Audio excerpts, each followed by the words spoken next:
The culprits behind yesterday's tragic shooting at a Christmas party in San Bernardino have been identified as devout Muslim Saeed Farouk and his wife Tashfeen Malik.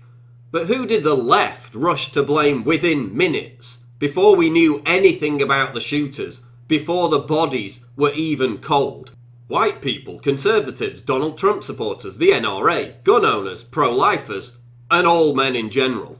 If the mainstream media won't call it terrorism, we will. End white terror! Maybe we should put white conservative men in concentration camps to protect ourselves. We can eliminate mass shootings today. Make it illegal for white men ages 15 to 65 to own guns. Yo, GOP, kinda hard to talk about keeping people safe when your peeps are shooting up America. Another day, another mass shooting perpetrated by white men in America, and they're worried about Syrians. White terrorism exists, digest it. So when are we going to start classifying white men as terrorists? These are the same people who lectured us about not blaming all Muslims for the Paris massacre. And isn't it amazing how the left suddenly lost all interest in the story when it emerged that the shooters were Muslim? The maniacal call to revoke the Second Amendment suddenly disappeared. Why is the left's appetite for gun control almost entirely dependent on the race or religion of the shooter? The feverish urge to label it an act of terrorism suddenly disappeared. Now they're calling it workplace violence, despite the fact that the shooters were extremely well prepared, had pipe bombs, assault rifles, wore body armour and GoPro cameras, and left booby traps at their apartment.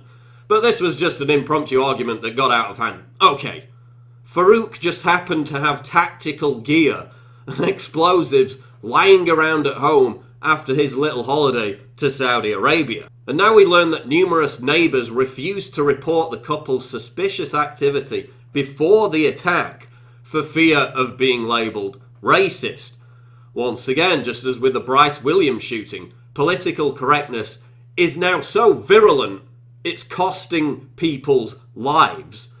But hey, maybe the shooters were offended by the Christmas party. Maybe the victims are to blame for provoking the killers. That's the argument leftists made after the Charlie Hebdo massacre. So why not now?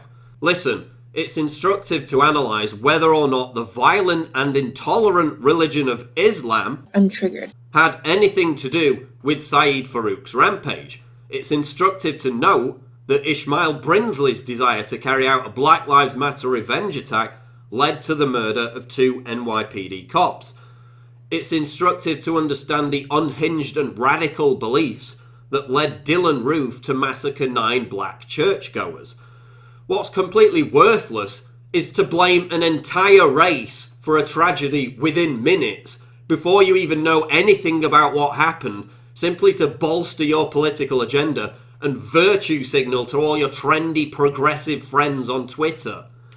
And then abandon that entire narrative and pretend nothing happened when reality doesn't conform to your bias.